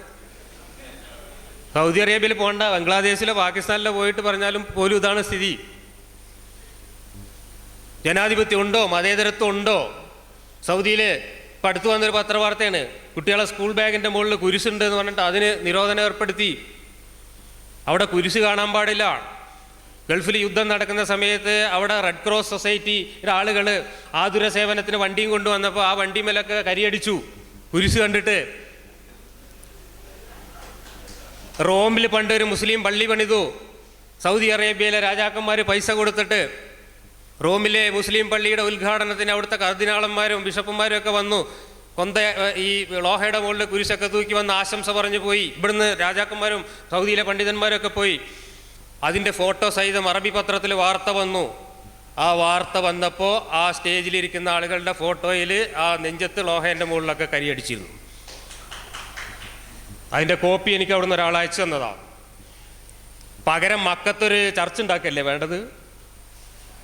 മക്കത്തൊരു ചർച്ച ഉണ്ടാക്കിയിട്ട് അവിടുന്ന് മാർപ്പാപ്പേനെയും ബിഷപ്പുമാരെയും വിളിച്ചിട്ട് ആശംസ പറയിപ്പിക്കല്ലേ വേണ്ടത്? എന്താ മക്കത്തെ സ്ഥിതി ഇതാണ്. എവിടെ ജനാധിപത്യം, എവിടെ മതേതരത്വം? നമുക്കിവിടെ പറയാം. പക്ഷേ ഒരേ സമയത്ത് സമയമായി കാണൂല്ലേ, ഒരേ സമയത്ത് കിരാതമായിട്ടുള്ള മതത്തിലെ ആചാരങ്ങളെയും അനുഷ്ഠാനങ്ങളെയും ന്യായീകരിക്കുകയും അതേ സമയത്ത് ഒരു പുരോഗമന സമൂഹത്തിൻ്റെ മുമ്പിൽ അതെല്ലാം എന്തെങ്കിലുമൊക്കെ പുകമറകൾ പറഞ്ഞുകൊണ്ട് അതിനെ തള്ളിപ്പറയുകയും ചെയ്യേണ്ട വല്ലാത്ത ഒരു പ്രതിസന്ധിയിലാണ് ഇന്ന് മതം വന്നുപെട്ടിട്ടുള്ളത്. ആ പ്രതിസന്ധിയുടെ തന്നെ ഒരു അടയാളമായിട്ടാണ് ഞാൻ മുഹമ്മദ് ഷമീമിനെ അദ്ദേഹത്തിൻ്റെ അവതരണത്തെയും കാണുന്നത്. ഏതായാലും അടുത്ത സെഷനിൽ ബാക്കി പറയാം എന്ന് പറഞ്ഞുകൊണ്ടാണ്. ഇനി 2ാം ഘട്ടത്തിലേക്ക് ഷമീം കടക്കുന്നു. ഞാനൊരു കാര്യം ആദ്യം പറയാം. എനിക്കെൻ്റെ മനസ്സിലുള്ളത് ബോധ്യപ്പെടുത്തേണ്ടത് ഈ സദസ്സിനെയോ ജബ്ബാർ മാഷിയോ അല്ല, എൻ്റെ മനസ്സറിയാവുന്ന പടച്ചോനെയാണ്. ഞാനീ പറയുന്നത് ആത്മാർത്ഥമല്ലെങ്കിൽ അതുകൊണ്ടുണ്ടാവുന്ന ഗുരുതരമായൊരു ഭവിഷ്യത്തിനെക്കുറിച്ച് വിശ്വസിക്കുന്ന ഒരാളാണ് ഞാൻ, നിങ്ങളത് അംഗീകരിച്ചാലും ഇല്ലെങ്കിലും. അതുകൊണ്ട് ക്ഷമയും ഉള്ളിലുള്ളതേ പറയൂ. അപ്പോൾ ഒരുപാട് ചോദ്യങ്ങൾ അവസാനം ജബ്ബാർ മാഷി ചോദിച്ചു. പക്ഷേ ഇതൊക്കെ എന്നോട് എന്തിനാണ് ചോദിക്കുന്നത് എനിക്ക് മനസ്സിലായിട്ടില്ല സത്യം പറഞ്ഞാൽ. കാരണം പിന്നെ എന്താണ് ഈ അമ്പലത്തിലേക്ക് സംഭാവന കൊടുക്കുന്ന ശിർക്കാണെന്ന് ആര് പറഞ്ഞു? ഞാൻ പറഞ്ഞു? ഇത് ഞാൻ പറഞ്ഞിട്ടില്ല. ഞാൻ പറയാത്തൊരു കാര്യം എന്നോട് ചോദിക്കരുത്. ഇത് ഞാൻ പറഞ്ഞല്ലോ, വളരെ കൃത്യമായി വളരെ വികലമായ പ്യൂരിറ്റൻ വാദങ്ങൾ, അക്ഷരാധിഷ്ഠിതമായിട്ടുള്ള അതും ചിലതിനെ അടർത്തിയെടുത്തോണം. അപ്പം ജബ്ബാർ മാഷ് തുടങ്ങിയത് തന്നെ ഞാനും അങ്ങനെ ചില വാക്കുകൾ സന്ദർഭത്തിൽ നിന്ന് അടർത്തിയെടുത്ത് എൻ്റേതായ അർത്ഥം കൊടുത്ത് ഒരെണ്ണം തെളിയിച്ചാൽ ഞാൻ ഈ പണി നിർത്തും. ഇത് സാധാരണ ഒരു വലിയൊരു ഞാൻ പറഞ്ഞല്ലോ ഒരു കോഴിപ്പോര് സംഭവത്തിൻ്റെ ഭാഗമായിട്ട് പറയുന്നതല്ല. നമ്മൾ ഒന്നാമതെന്ന് പറഞ്ഞാൽ നമ്മൾ എന്താണ് പറയുന്നത്, രണ്ട് വ്യക്തികൾ തമ്മിലാണ് ഇപ്പോഴും സംവദിക്കുന്നത്. ആ രണ്ട് വ്യക്തികളുടെ രണ്ട് പ്രത്യയശാസ്ത്ര നിലപാടുകൾ തമ്മിൽ. അപ്പോൾ സ്വാഭാവികമായിട്ടും അതെന്താണോ അതിൻ്റെ അടിസ്ഥാനത്തിൽ മാത്രമുള്ള വാദങ്ങൾ മാത്രമേ മുന്നോട്ട് വെക്കുന്നതിൽ അർത്ഥമുള്ളൂ. അപ്പം ഞാനങ്ങനെ ചെയ്തിട്ടില്ല ബോധപൂർവ്വം. എന്തായാലും ഖുർആനിൽ നിന്ന് ഏതെങ്കിലും ഒരു കഷ്ണം ഇങ്ങോട്ട് എടുത്ത് എന്നിട്ട് അതിന് എൻ്റേതായ അർത്ഥം കൊടുത്ത് അങ്ങനെ ഞാൻ ചെയ്തിട്ടേ ഇല്ല. ഞാൻ പറയുന്നത് തെറ്റാണെന്ന് ഖുർആൻ്റെ ആധാരത്തിൽ തെളിയിച്ചാൽ ഉറപ്പാണ് ഞാൻ പറഞ്ഞു ഞാൻ ഈ പണി നിർത്തും. അക്കാര്യത്തിലൊരു സംശയവും വേണ്ട. ഇനിയിപ്പോൾ ഞാൻ പറഞ്ഞിട്ടുള്ള മറ്റു ചില കാര്യങ്ങളാണ്, കൂടുതലൊന്നും പറയാനില്ല. കുറച്ച് ചോദ്യങ്ങൾ വന്നതിന് മറുപടി മാത്രമാണ് പറയുന്നത്. ഞാൻ ഏതാണ്ട് പിന്നെ മതവും സംസ്കാരവും എന്ന വിഷയത്തിൽ അവതരിപ്പിക്കാനുള്ള സംഗതികൾ എനിക്ക് മനസ്സിലുള്ളത് വളരെ സമഗ്രമായിട്ട് ആദ്യത്തിൽ തന്നെ അവതരിപ്പിച്ചിട്ടുണ്ട്. അതിന് തുടർച്ച പോകേണ്ട ആവശ്യമില്ല. പിന്നെ എനിക്ക് പറയാനുള്ളത്, അദ്ദേഹം കുറേ ആരോപണങ്ങളാണ് ഉന്നയിച്ചത്, അതിനുള്ളൊരു മറുപടി ഞാൻ നിർബന്ധിതനാണ് പറയാൻ. ഇവിടെ പറയുന്നത് പിന്നെ എന്താണ്, വ്യാഖ്യാനിച്ചുണ്ടാക്കുന്ന നീതിയല്ല. നീതി എന്നതൊരു അടിസ്ഥാന മൂല്യമാണ്. ആ അടിസ്ഥാന മൂല്യം അതോടൊപ്പം തന്നെ ഞാൻ ചേർത്ത് പറഞ്ഞതാണ് മനുഷ്യനോടുള്ള ആദരവ്. ഇത് രണ്ടും ചേർത്തിട്ട് നമുക്ക് സ്വീകരിക്കാവുന്ന നിലപാടുകൾ. ഈ നിലപാടുകളുമായി ബന്ധപ്പെട്ട് തന്നെ വളരെ അടിസ്ഥാനപരമായിട്ടുള്ള ചില നിയമങ്ങൾ ഖുർആനിൽ പറഞ്ഞിട്ടുണ്ട്. ഞാൻ ചോദിക്കുന്നു, മനുഷ്യൻ യാതൊരു നിയമവും മനുഷ്യന് വേണ്ടി ഉണ്ടാക്കാൻ പാടില്ല എന്ന് മൗദൂദി എവിടെയാണ് പറഞ്ഞത്? മനുഷ്യൻ യാതൊരു നിയമവും മനുഷ്യന് വേണ്ടി ഉണ്ടാക്കാൻ പാടില്ല എന്ന് മൗദൂദി എവിടെയാണ് പറഞ്ഞത്? ഈ ചോദ്യത്തിനൊരു മറുപടി കിട്ടേണ്ടതുണ്ട്. അങ്ങനെ ഞാൻ കുറച്ചൊക്കെ, മുഴുവനായിട്ടൊന്നും മൗദൂദി സാഹിത്യം ഞാൻ വായിച്ചിട്ടില്ല, പക്ഷെ ഞാൻ വായിച്ചിടത്തൊന്നും അങ്ങനെ കണ്ടിട്ടില്ല. എന്ന് തന്നെയുമല്ല, ഇങ്ങനൊരു ആത്യന്തിക വാദത്തിലേക്ക് ചില ആളുകൾ അറബ് നാടുകളിൽ ചില ആളുകൾ പോയപ്പോൾ ഷെയ്ഖ് യൂസുഫുൽ ഖർലാബി എഴുതിയൊരു പുസ്തകമുണ്ട്. അതിൽ അദ്ദേഹം സ്ഥാപിക്കുന്നത് തന്നെയും മനുഷ്യർക്ക് അവരുടെ ജീവിത വികാസവുമായി ബന്ധപ്പെട്ട വിശദാംശങ്ങളിൽ സ്വന്തമായ നിലപാട്, പക്ഷെ അതൊരു അടിസ്ഥാനം ഒരു കണ്ടീഷൻ വെച്ചതെന്ന് വെച്ചാൽ ഖുർആൻ്റെയും സുന്നത്തിൻ്റെയും ആധാരത്തിൽ നിന്നുകൊണ്ടുള്ള നിലപാടുകൾ വിപുലപ്പെടുത്താനും നിയമങ്ങൾ ഉണ്ടാക്കുവാനും അധികാരമുണ്ട് എന്ന് തന്നെയാണ് എന്ന് മൗദൂദി പറഞ്ഞു എന്നാണ് യൂസുഫുൽ ഖർലാവി സ്ഥാപിക്കുന്നത് എന്ന് കണ്ടെത്താൻ സാധിക്കും. അപ്പോൾ അതുകൊണ്ട് ഇങ്ങനെ ഒരു നിയമം ഉണ്ടാക്കാൻ പാടില്ല, പറയാത്തത് പറയരുതെന്ന് മാത്രമല്ല, സയ്യിദ് മൗദൂദിയെ സംബന്ധിച്ചിടത്തോളം അദ്ദേഹത്തിനൊരു ജനാധിപത്യ ബോധം, അതിന് ഞാനൊരു ഉദാഹരണം പറയാം. ഇപ്പം ജനാധിപത്യം എന്ന് പറയുമ്പോൾ ജനാധിപത്യം അതിൻ്റെ ഡെഫിനിഷൻ എന്താണ്? ജബ്ബാർ മാഷ് അദ്ദേഹത്തിൻ്റെതായ ഒരു ജനാധിപത്യ ബോധത്തിൽ നിന്നുകൊണ്ടാണ് സംസാരിക്കുന്നത്. പക്ഷെ അങ്ങനൊരു ജനാധിപത്യ ബോധം ഇല്ല. അത് അദ്ദേഹത്തിൻ്റെ മാത്രം ജനാധിപത്യ ബോധമാണ്. ഞാനും ജനാധിപത്യവാദിയാണ്. പക്ഷെ ഈ രണ്ട് ബോധങ്ങളും വിശദാംശങ്ങളും തമ്മിൽ വ്യത്യാസമുണ്ട്. ഈ വ്യത്യാസം ഉണ്ടായിരിക്കുന്നിടത്തോളം കാലം സംവാദം നടക്കുകയും ചെയ്യും, അത് തീർച്ചയാണ്. എന്നതുകൊണ്ട് എൻ്റെ നിലപാട് വെച്ചിട്ട് ജബ്ബാർ മാഷ് ഞാൻ ജനാധിപത്യ വിരുദ്ധനാണെന്ന് മുദ്രകുത്തുന്നത് പോലെയാണ് അദ്ദേഹം തിരിച്ചും മുദ്രകുത്തുന്നത്. അപ്പോൾ അതൊരിക്കലും ആശാസ്യമല്ല ഒരു സംവാദത്തിൽ എന്ന് സൂചിപ്പിക്കുവാൻ ഞാൻ ഈ അവസരം ഉപയോഗപ്പെടുത്താണ്. സയ്യിദ് മൗദൂദിയെ സംബന്ധിച്ചിടത്തോളം അദ്ദേഹത്തിൻ്റെ ജനാധിപത്യപരമായിട്ടുള്ളൊരു കാഴ്ചപ്പാട് ഞാൻ പറയാം. ഒരുപാട് മൗദൂദിയെ ഉദ്ധരിച്ചല്ലോ. മൗദൂദി ജമാഅത്തെ ഇസ്ലാമി രൂപീകരിച്ചപ്പോൾ ഞാൻ ആദ്യമേ പറഞ്ഞു, ജമാഅത്തെ ഇസ്ലാമിയെ പ്രതിനിധീകരിച്ചുകൊണ്ടല്ല ഞാനിവിടെ നിൽക്കുന്നത്, ചോദ്യം വന്നതുകൊണ്ട് മാത്രം പറയുന്നതാണ്. ജമാഅത്തെ ഇസ്ലാമി രൂപീകരിച്ചപ്പോൾ അദ്ദേഹം ആദ്യം പറഞ്ഞത്, എൻ്റേതായിട്ടുള്ള വ്യാഖ്യാനങ്ങളും വർത്തമാനങ്ങളും നിലപാടുകളും ഉണ്ടാകും പല കാര്യങ്ങളിലും, അത് ജമാഅത്തിന് ബാധകമല്ല. എൻ്റേതായിട്ടുള്ള വ്യാഖ്യാനങ്ങളും നിലപാടുകളും തീർപ്പുകളും ഒക്കെ ഉണ്ടാവും പല കാര്യത്തിലും, അത് ജമാഅത്തെ ഇസ്ലാമിക്ക് ബാധകമല്ല, അത് ഈ സംഘടനയുടേതല്ല. സയ്യിദ് മൗദൂദിയുടെ പല പ്രത്യയശാസ്ത്ര കർമ്മശാസ്ത്ര നിലപാടുകളെയും ശക്തമായി വിമർശിച്ചിട്ടുള്ളത് ജമാഅത്തെ ഇസ്ലാമിയിൽപ്പെട്ട പണ്ഡിതന്മാരാണ് എന്ന് ഇരിക്കുന്നവർക്ക് ആർക്കെങ്കിലും അറിയുമെന്ന് എനിക്ക് അറിഞ്ഞുകൂടാ. ജമാഅത്തെ ഇസ്ലാമിയിൽപ്പെട്ട പണ്ഡിതന്മാർ, ജമാഅത്തെ ഇസ്ലാമിയുടെ തൊട്ട് മുമ്പുള്ള അമീറായിരുന്ന അബ്ദുൽ ഹക്ക് അൻസാരി സാഹിബ് മൗദൂദിയൻ നിലപാടുകളെ വിമർശിച്ചുകൊണ്ട് പുസ്തകം എഴുതിയിട്ടുണ്ട്. അദ്ദേഹം ജമാഅത്തെ ഇസ്ലാമി അമീറായിരുന്നു. അതുപോലെ തന്നെ പലരും ആ അർത്ഥത്തിൽ വിമർശനങ്ങൾ പോലും ഉണ്ടായിട്ടുള്ളത് ജമാഅത്തിൻ്റെ പക്ഷത്തു നിന്ന് തന്നെയാണ്. ആ അർത്ഥത്തിൽ സ്വതന്ത്രമാക്കിക്കൊണ്ടാണ് ഈ സംഘടനയെ അദ്ദേഹം കെട്ടിപ്പടുത്തത്. എൻ്റെ വാക്കുകൾ നിങ്ങളുടേതല്ല, നിങ്ങൾക്കത് ബാധകമല്ല. അത് വലിയ എല്ലാ അർത്ഥത്തിലും അംഗീകരിക്കപ്പെടുന്ന, ചോദ്യം ചെയ്യപ്പെടാനാവാത്ത ഒരാചാര്യൻ്റേതായിട്ടുള്ള സ്ഥാനമല്ല മൗദൂദി സാഹിബിന് ജമാഅത്തെ ഇസ്ലാമിക്കാർ നൽകുന്നത് എവിടെയും. അത് പ്രത്യേകം മനസ്സിലാക്കണം. ഇതാണ്. പിന്നെ മറ്റൊന്ന്, ജനാധിപത്യം, ദേശീയത്വം, മതേതരത്വം, താത്വിക വിശകലനം എന്ന പുസ്തകത്തിലുള്ള കുറേ സംഗതികളാണ് പലരും ഉദ്ധരിക്കാറുള്ളത്. അത് തന്നെയാണ് ഇവിടെയും ഉദ്ധരിച്ചിട്ടുള്ളതെന്ന് ഞാൻ മനസ്സിലാക്കുന്നത്. യഥാർത്ഥത്തിൽ ജമാഅത്തെ ഇസ്ലാമിയുടെ സന്ദേശം എന്ന് പറഞ്ഞിട്ടൊരു പ്രസംഗമാണത്. അതിൽ മൗദൂദി കൈകാര്യം ചെയ്യുന്ന ജനാധിപത്യത്തിൻ്റെ സ്വഭാവം എന്താണ് എന്ന് കൃത്യമായി പറഞ്ഞിട്ടുണ്ട്. ജനാധിപത്യത്തെ പലരും വിമർശിച്ചിട്ടുണ്ട്. ഗാന്ധിജി വിമർശിച്ചിട്ടില്ലേ? ഗാന്ധിജി ജനാധിപത്യത്തെ വിമർശിച്ചിട്ടുണ്ട്. ഗാന്ധിജിയെക്കുറിച്ചുള്ള ടോയൻബിയുടെ നിലപാട് തന്നെ യൂറോപ്യൻ വസ്ത്രങ്ങളും ഉൽപ്പന്നങ്ങളും ബഹിഷ്കരിക്കാനല്ല അദ്ദേഹം ആവശ്യപ്പെട്ടത്, മറിച്ച് അവരുടെ പാർലമെന്ററി സിസ്റ്റവും അവരുടെ ജനാധിപത്യവും ബഹിഷ്കരിക്കാനാണ് ആവശ്യപ്പെട്ടത് എന്നാണ് പറഞ്ഞത്. എന്ന് പറഞ്ഞാൽ ഗാന്ധിജി ജനാധിപത്യവാദി അല്ലാന്നതിന് അർത്ഥമില്ല. അപ്പം അതുകൊണ്ട് ആ യൂറോപ്പിൽ നിലനിന്നിരുന്ന കൊളോണിയൽ കാലത്തെ ബൂർഷ്വാ വ്യവസ്ഥയിൽ അധിഷ്ഠിതമായ ജമാഅത്തെ ഇസ്ലാമി പ്രചരിപ്പിക്കാറുള്ള സത്യസാക്ഷ്യം എന്നൊരു പുസ്തകമുണ്ട്. അതും സയ്യിദ് മൗദൂദിയുടെ ഒരു പ്രസംഗമാണ്. അതിൽ വളരെ കൃത്യമായി ബൂർഷ്വാ ഡെമോക്രസി എന്നുള്ള വാക്ക് തന്നെ ഉപയോഗിച്ചിട്ടുണ്ട്. ബൂർഷ്വാ ഡെമോക്രസി എന്ന വാക്ക് തന്നെ അതിൽ ഉപയോഗിച്ചിട്ടുണ്ട്. പകരം മൗദൂദി സ്ഥാപിക്കുന്ന വ്യവസ്ഥക്കും ജനാധിപത്യം എന്ന് തന്നെയാണ് അദ്ദേഹം പേര് നൽകിയിട്ടുള്ളത്. അതിന് ചിലപ്പോൾ തിയോ ഡെമോക്രസി എന്ന് അദ്ദേഹം വിശദീകരിച്ചിട്ടുണ്ടാകാം. പക്ഷെ പിന്നീട് അതിനെയും ഇതേ ഇസ്ലാമിക പ്രസ്ഥാനധാരയിൽപ്പെട്ട ആളുകൾ വിമർശിച്ചിട്ടുണ്ട്. അപ്പോഴതുകൊണ്ട് ഈ അർത്ഥത്തിൽ പരസ്പര വിമർശനങ്ങളിലൂടെയും കൂടി ആ അർത്ഥത്തിലുള്ള സംവാദത്തിലൂടെ ജനാധിപത്യപരമായി വികാസം പ്രാപിക്കുന്ന ഒന്നാണ് ജമാഅത്തെ ഇസ്ലാമി എന്ന പ്രസ്ഥാനം എന്ന് സൂചിപ്പിക്കാൻ ഞാൻ ആ ഒരു സന്ദർഭത്തിൽ ഈ ഒരു അങ്ങനെ ഒരു വിമർശനം വന്ന സ്ഥിതിക്ക് ഈ ഒരു സന്ദർഭം ഉപയോഗപ്പെടുത്തുന്നു എന്ന് മാത്രമേ ഉള്ളൂ. അപ്പോൾ ജനാധിപത്യത്തിന് സർവ്വസ്വീകാര്യമായിട്ടുള്ള കൃത്യമായ ഡെഫിനേഷനൊന്നുമില്ല. അതൊരു രീതിയാണ്, അതൊരു സംസ്കാരമാണ്. അതിനോടുള്ള നമ്മുടെ നിലപാടെന്താ? കാര്യങ്ങൾ മുഴുവൻ കൂടിയാലോചനയിലൂടെ മാത്രം നിർവഹിക്കുക ഖുർആന്റെ കൽപ്പനയാണ്. കാര്യങ്ങൾ മുഴുവൻ കൂടിയാലോചനയിലൂടെ മാത്രം നിർവഹിക്കുക. അംറുഹും ശൂറാ ബൈനഹും. അവരവരുടെ കാര്യങ്ങൾ കൂടിയാലോചനയിലൂടെ നിർവഹിക്കുന്നവരാണ്. ഈ ശൂറാ സമ്പ്രദായം അത് ഇസ്ലാം അതിൻ്റേതായ സ്വഭാവത്തിലുള്ള ഒരു ജനാധിപത്യ സമ്പ്രദായത്തെ സ്ഥാപിക്കുകയാണ്. അതുപോലെ തന്നെ ഒരു ഭരണാധികാരിയുടെ മാതൃകയായിട്ട് ഖുർആൻ പരിചയപ്പെടുത്തുന്ന ദുൽഖർനൈൻ എന്ന രാജാവ്, അദ്ദേഹം ജനങ്ങളോട് പറയുന്നൊരു വർത്താനുണ്ട്. ജനങ്ങൾ അദ്ദേഹത്തോട് ഞങ്ങൾ അങ്ങേക്ക് കപ്പം തന്ന് കീഴ്പ്പെട്ട് കൊള്ളാം, ഞങ്ങൾക്ക് വേണ്ടി അങ്ങ് ഇന്നതെല്ലാം ചെയ്തു തരണമെന്ന് പറഞ്ഞപ്പോൾ ദുൽഖർനൈൻ പറഞ്ഞത് മാ മക്കന്നി ഫീഹി റബ്ബി ഖൈർ ഐനൂനി ബി ഖുവ്വ. എനിക്ക് വേണ്ടതൊക്കെ പടച്ചോൻ എനിക്ക് തന്നിട്ടുണ്ട്, നിങ്ങൾ എനിക്ക് കപ്പം തരികയല്ല വേണ്ടത്, നിങ്ങൾ നിങ്ങളുടെ ശേഷിയും ക്ഷേമുഷിയും കൊണ്ട് എന്നെ സഹായിക്കണം എന്ന് പറഞ്ഞാൽ നമുക്കെല്ലാവർക്കും ഒരുമിച്ച് ഈ സമൂഹത്തിൻ്റെ സുരക്ഷയ്ക്കും പുനർനിർമ്മാണത്തിനും വേണ്ടി രംഗത്തിറങ്ങാം. ഖുർആനിൽ പറയുന്ന കഥയാണിത്, ഖുർആനിൽ പറയുന്നൊരു ഒരു ആഖ്യാനമാണ്. അപ്പോൾ ഇങ്ങനെയൊക്കെയും ജനങ്ങൾക്കിടയിലുള്ള ഈ അർത്ഥത്തിലുള്ള കൊടുക്കൽ വാങ്ങലിനെയും ഈ അർത്ഥത്തിലുള്ള സമ്പ്രദായത്തെയും പ്രോത്സാഹിപ്പിക്കുന്ന നിലപാട് ഖുർആൻ സ്വീകരിച്ചിട്ടുണ്ട്, സയ്യിദ് മൗദൂദിയും സ്വീകരിച്ചിട്ടുണ്ട്. മൗദൂദി മാത്രവുമല്ല, അദ്ദേഹത്തിൻ്റെ വ്യാഖ്യാനങ്ങൾ, അദ്ദേഹം ഖുർആൻ തഫ്സീർ എഴുതിയപ്പോൾ പോലും അതിന് തഫ്സീർ എന്നോ തർജുമ എന്നോ പേര് കൊടുക്കാതെ തഫ്ഹീമുൽ ഖുർആൻ എന്നാണ് പേര് കൊടുത്തത്. ആ പേരിൻ്റെ അർത്ഥം എന്താണെന്ന് വെച്ചാൽ ഞാനിങ്ങനെയാണ് മനസ്സിലാക്കിയത് എന്ന് പറഞ്ഞാൽ നിങ്ങൾക്ക് അങ്ങനെ അല്ലാതെ മനസ്സിലാക്കാനുള്ള എല്ലാ സ്വാതന്ത്ര്യവും. ഇത് ജമാഅത്തെ ഇസ്ലാമിക്കാരോട് അടക്കാണ് പറയുന്നത്. ഞാനിങ്ങനെയാണ് മനസ്സിലാക്കിയത്. തഫ്ഹീമുൽ ഖുർആൻ എന്നുള്ള പ്രയോഗത്തിൻ്റെ സാങ്കത്യം അതാണ്.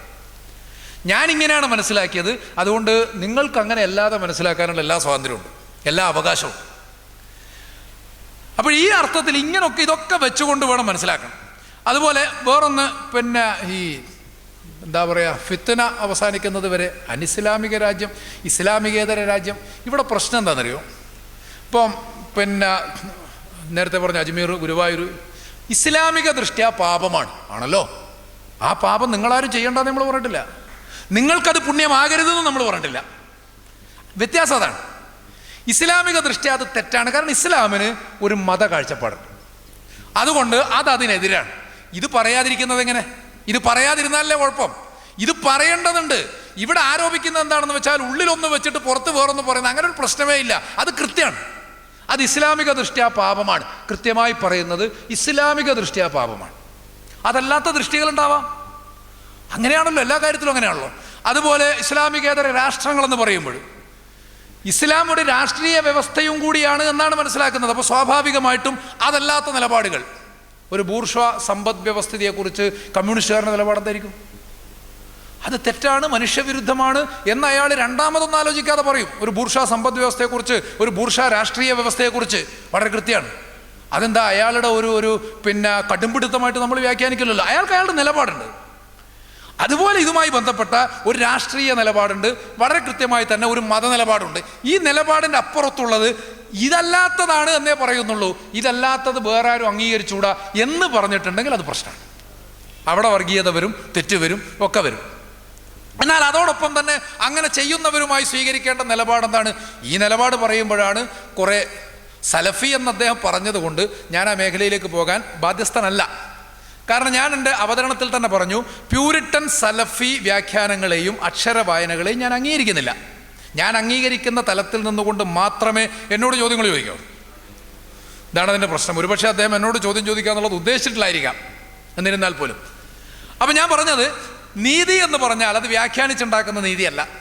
മനുഷ്യനോടുള്ള ആദരവ് എന്ന് പറഞ്ഞാൽ അത് വ്യാഖ്യാനിച്ചുണ്ടാക്കാവുന്ന ഒന്നല്ല. വ്യത്യസ്തങ്ങളായിട്ടുള്ള വിശദാംശങ്ങളിൽ അതെവിടെയാണ് അതുമായിട്ട് ഇടയുന്നത് എന്ന കാര്യത്തിൽ നിങ്ങൾക്ക് അന്വേഷിക്കാം. എനിക്ക് മറുപടി പറയാൻ പറ്റുമെങ്കിൽ ഞാൻ പറയും. എൻ്റെ നിലപാട് തെറ്റാണെങ്കിൽ ഞാൻ തിരുത്തും. ഇത് ഞാൻ ആദ്യമേ പറഞ്ഞു, ഇതെൻ്റെ സത്യസന്ധതയാണ്. അപ്പോൾ അതുകൊണ്ട് നീതി, മനുഷ്യ നന്മ മുതലായിട്ടുള്ള സംഗതികൾ, മനുഷ്യനോടുള്ള ആദരവ്, ഇതൊക്കെ വളരെ പ്രധാനമാണ്.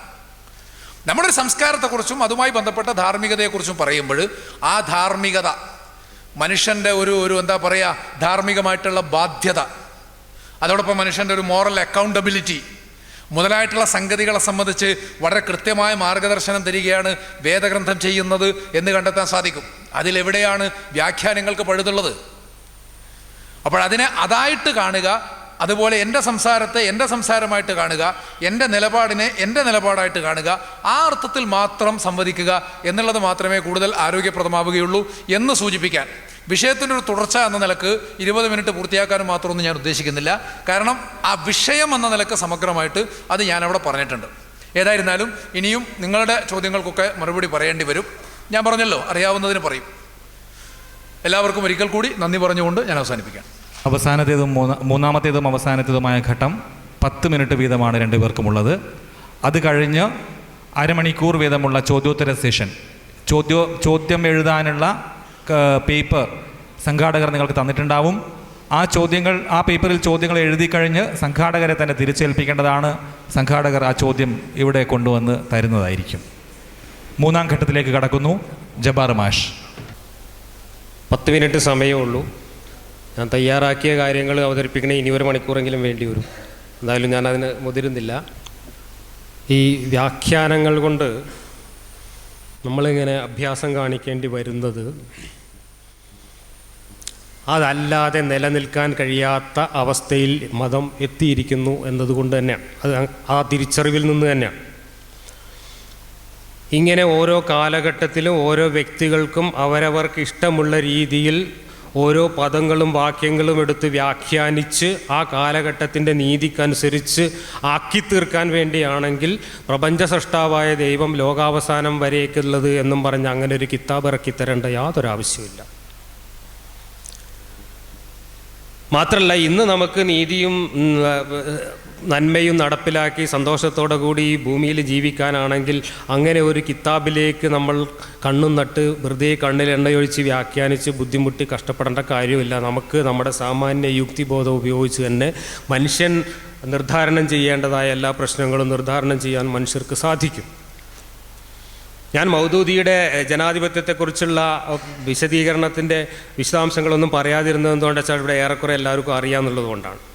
ഞാനിവിടെ നേരത്തെ കാണിച്ച സ്ലൈഡിൽ തന്നെ മൗദൂദി ജനാധിപത്യത്തെക്കുറിച്ച് പരിഹസിച്ചുകൊണ്ട് പറയുന്നത് അത് മനുഷ്യർക്ക് നിയമങ്ങൾ നിർമ്മിക്കാനുള്ള അധികാരം ചാർത്തി നൽകുന്നു, ദൈവത്തിൻ്റെ അധികാരം ചാർത്തി കൊടുക്കുന്നു എന്നാണ്. അപ്പോൾ ദൈവത്തിനാണ് നിയമങ്ങൾ നിർമ്മിക്കാനുള്ള അടിസ്ഥാനപരമായ അധികാരം എന്നത് തന്നെയാണ് മൗദൂദിയും ഇസ്ലാമും മുന്നോട്ട് വയ്ക്കുന്ന സിദ്ധാന്തം. പിന്നെ ഇസ്ലാമിൽ ഇജ്മാവും ഖിയാസും ഒക്കെ ഉണ്ട്, നമുക്കൊക്കെ അറിയാം. ആ ഇജ്മാവിൻ്റെ ഖിയാസിൻ്റെയൊക്കെ സാധ്യതകൾ എവിടെ വരുന്നത്? ഖുർആനിലും ഹദീസിലും കൃത്യമായ ഒരു നിർദ്ദേശവും ഇല്ലാത്ത നവീനമായ എന്തെങ്കിലും പ്രശ്നങ്ങൾ അഭിമുഖീകരിക്കേണ്ടി വന്നാൽ അപ്പോൾ പണ്ഡിതന്മാർ കൂടിയിരുന്നിട്ട് ഇതിനോട് ബന്ധപ്പെടുത്തി വ്യാഖ്യാനിക്കാൻ പറ്റുന്നതുണ്ടോ നോക്കുക. അങ്ങനെ ബന്ധപ്പെടുത്താനും പറ്റാത്ത ഇഷ്യൂസ് ആണെങ്കിൽ മാത്രം നിങ്ങളുടെ അക്കൽ ഉപയോഗിച്ചോളി, യുക്തി ഉപയോഗിച്ചോളി എന്നതാണ് പറഞ്ഞിട്ടുള്ളത്. എന്നാൽ ഇന്നത്തെ കാലത്തെ അവസ്ഥ എന്താണെന്ന് വെച്ചാൽ ഇന്ന് മനുഷ്യൻ അഭിമുഖീകരിക്കുന്ന 99% പ്രശ്നങ്ങളും അള്ളാഹിൻ്റെ കിതാബിൽ നോക്കിയാലോ നബീൻ്റെ ഹദീസിൽ നോക്കിയാലോ നമുക്ക് കിട്ടുന്ന സാധനങ്ങളല്ല. എല്ലാം നമ്മുടെ യുക്തി ഉപയോഗിച്ച് നമ്മൾ കണ്ടെത്തേണ്ടതാണ്. അങ്ങനെയാണെങ്കിൽ മനുഷ്യർക്ക് സ്വന്തമായി നിയമങ്ങൾ ഉണ്ടാക്കാനും പ്രശ്നങ്ങൾ നിർദ്ധാരണം ചെയ്യാനുമുള്ള കഴിവില്ല എങ്കിൽ ഈ ദൈവം 6-ാം നൂറ്റാണ്ടിൽ പ്രവാചക പരമ്പര അവസാനിപ്പിച്ചിട്ട് കിതാബും പൂട്ടി പോവുകയല്ല വേണ്ടത്. നമ്മൾ ജീവിക്കുന്ന കാലത്താണ് മനുഷ്യൻ ഏറ്റവും സങ്കീർണമായ സാമൂഹ്യ പ്രശ്നങ്ങളെ അഭിമുഖീകരിക്കുന്നത്. അത് നിർദ്ധാരണം ചെയ്യാൻ നമ്മുടെ കയ്യിൽ നമ്മുടെ യുക്തിബോധം മാത്രമേ ഉള്ളൂ.